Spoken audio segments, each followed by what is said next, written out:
With 5 rounds to go in the regular season, the run home gets even tighter for the bottom half of the 8s. And before we take a look at round 23's fixtures, let's go ahead and take a look back at how we did last week. So, of the 8 games played, we did get 5 correct picks. No perfect games, unfortunately. Got a couple correct margins, 3 try scorers. Overall, a pretty scattered week for predictions, but we did go positive nonetheless. Now let's take a look at this week's fixtures and make some picks.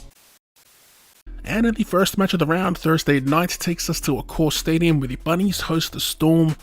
Looking at changes to their sides, they do have Cody Walker back in the 7, Michael Cheekham in the back row for Jacob Host, and joining the bench, Peter Mamazelis and Shaq Mitchell. For the Storm, there is a shuffle to their forward pack with Tui Kamikamitha back starting in the front row. They've got Trent Loiero listed in the back row for Eli Katoa, and Big Nelson starts in the 13, falling out of last week's 17, Tepai Moroa, as he makes way for Chris Lewis coming off the pine. As for our pick in this game, it should be pretty straightforward. I'm looking at the Storm here, of course, coming in off an upset loss at home. I'm looking for their big 4 to turn it up a notch, and coming up against a side that hasn't been all that great in the Bunnies, I'm expecting a comfortable win, so we'll take them 13 plus, and to score a try, we'll jump on Cam Munster.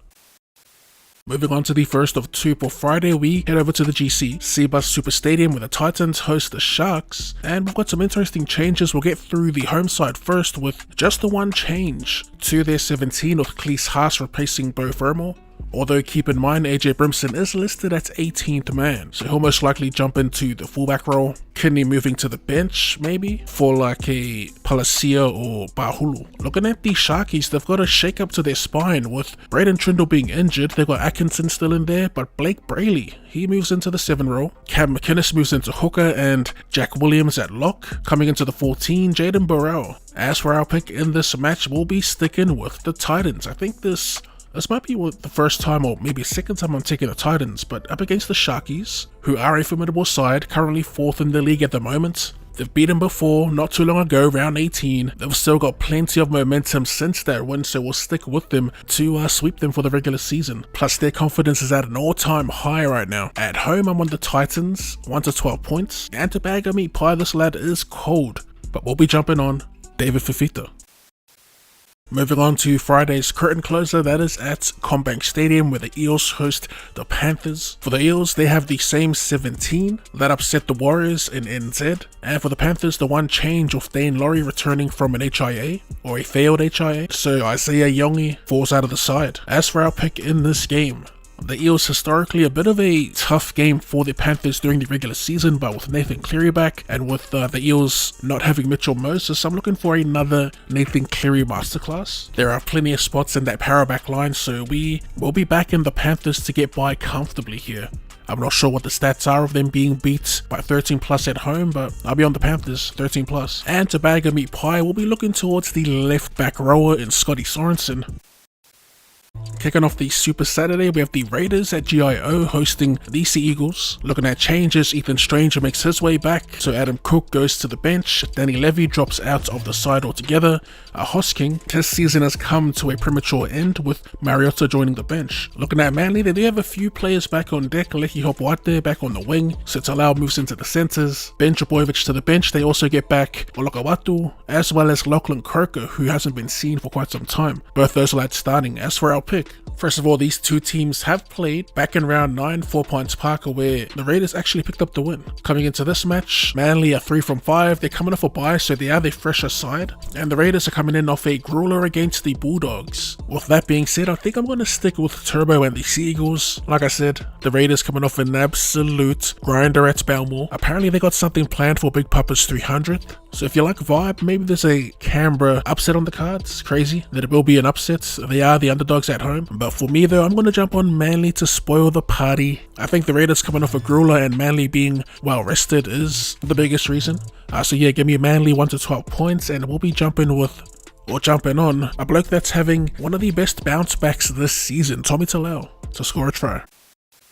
Moving on to the evening game, we have a Queensland derby between the Cowboys and the Broncos, this being played at Queensland Country Bank Stadium. So, looking at changes, Ruben Cotter is back on deck after a Category 1 concussion suspension, I guess. And it says here Nanai will wear the number 24 with the number 12 retired in honor of Carl Webb. So that's a nice little gesture. As for the Bronx, they are without some huge players in Ezra Mam and Payne Haas. Their fill-ins, Josh Rogers in the 6, and Xavier Willison does get the starts. As for our pick in this fixture that does deliver instant classics from time to time, I'm not gonna lie, I dread talking about the Bronx every time they come around because they have been putting on some absolute disaster class performances, and it's been quite a disappointing year. Yes, there have been injuries, but that just shows that the foundation isn't quite as strong as I thought it would be, or given these lads were neck and neck with the Panthers for 1 and 2. Anyway, the Cowboys currently 4 from their previous 5, the Bronx 1 from their previous 5. The Bronx did wash them back in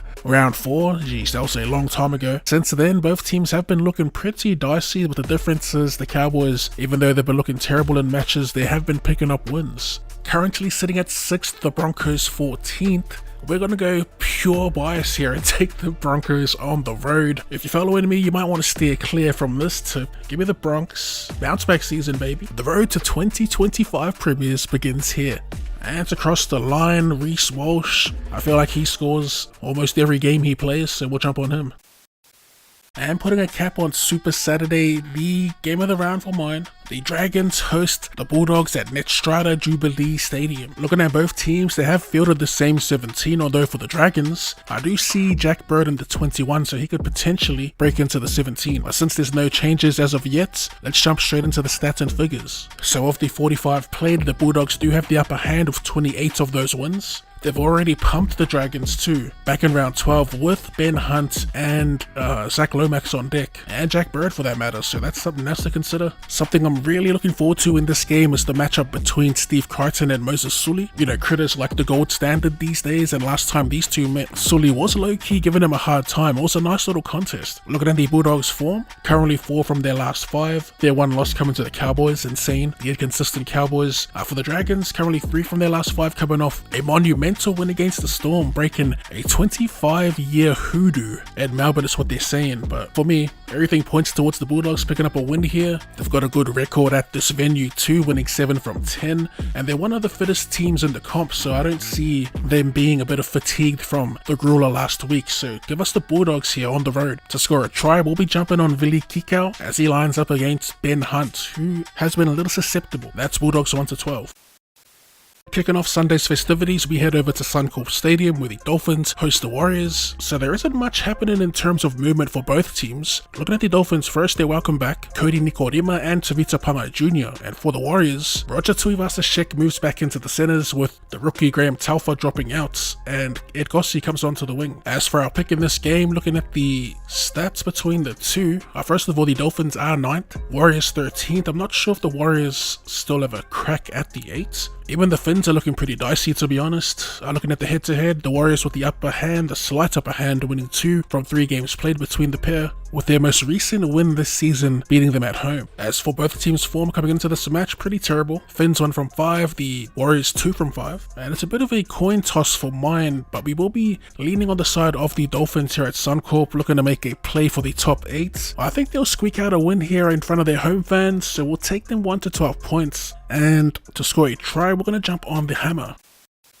And to close out the round, we have the Knights hosting the Tigers at good old McDonald Jones Stadium. Looking at the Knights changes, just the one for them as Brady Jones moves to the bench, replacing Thomas Cant. And for the Tigers, Adam Dewey is back in the centres, as well as Aiden Caesar in the halves. So, much like we do every week with the Tigers, we're going to steer clear in terms of our picks. Form-wise, the Knights are 2 from 5 and the Tigers haven't won for quite some time. So hard and fast here, we're going to take the Knights at McDonald Jones Stadium, and we're going to go by 13 plus points, which has been a bit of a theme for the Tigers and their losses of the season. Again, Knights 13 plus, and to score a try, he hasn't crossed yet, and we've had him a few times this season. We are jumping back on Kai Pierce-Paul to score his first try in the NRL. And that about wraps up this week's tips and predictions video as per usual. If you have any tips and predictions of your own, let us know in the comment section down below.